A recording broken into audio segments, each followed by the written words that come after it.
राज्याची आताची स्थिती जर बघितली, परवाच्या दिवशी 3 दिवसापूर्वी बुलढाण्यातील देऊळगाव राजा तालुक्यामध्ये शिवनी गावामध्ये कैलास नागरे ज्यांनी पुरस्कार प्राप्त अशा शेतकऱ्यांनी आत्महत्या केली।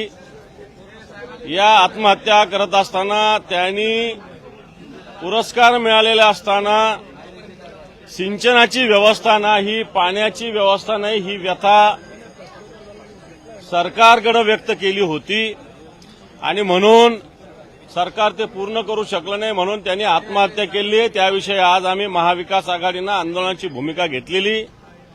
त्याचप्रमाणे परवाच्या दिवशी बीडमध्ये नागरगोजे नावाचा जो एक शिक्षक आहे त्यांनीही आत्महत्या केली। या आत्महत्या करण्याचं कारण 18 वर्षानं तो एक विक्रम मुंडे यांच्या शाळेमध्ये नोकरी करत होता, विनापगारी, वेठबिगार तरी बरा, अशा प्रकारची स्थिती या शिक्षकाची होती आणि 18 वर्ष पगार न दिल्यामुळे व्यथित होऊन संस्था चालकांनी त्याला धमक्या दिल्या, तू आत्महत्या कर, तुझ्या जागी आम्ही दुसऱ्याला लावतो।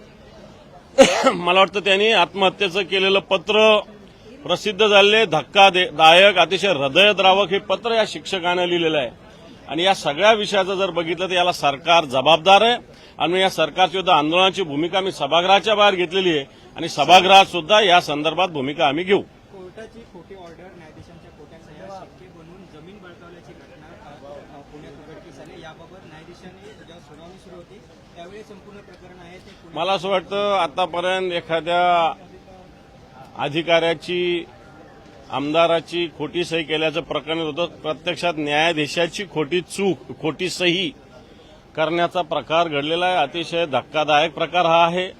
जर न्यायाधीशाची खोटी जर सही केली जात असेल तर मला असं वाटतं आपण गुन्हेगारी कुठपर्यंत पोहोचलेली हे आपल्या लक्षात येईल। सर, म्हाडाच्या संरक्षण भिंतीचा घोटाळा लोकशाहीने बाहेर काढलेला आहे। हजारो कोटी रुपये लाटले गेलेले आहेत आणि भिंतच पाहायला मिळत नाहीये। मला असं वाटतं असं अनेक ठिकाणी घडलेलं आहे, असं अनेक ठिकाणी महाराष्ट्रात घडलेलं आहे, कामच झालेलं नाही, त्याचं बिलिंग काढलेलं आहे, अशा अनेक घटना या महाराष्ट्रात आहे। सर, पण याची चौकशी करण्याची गरज आहे का? कारण बिलकुल चौकशी केली पाहिजे।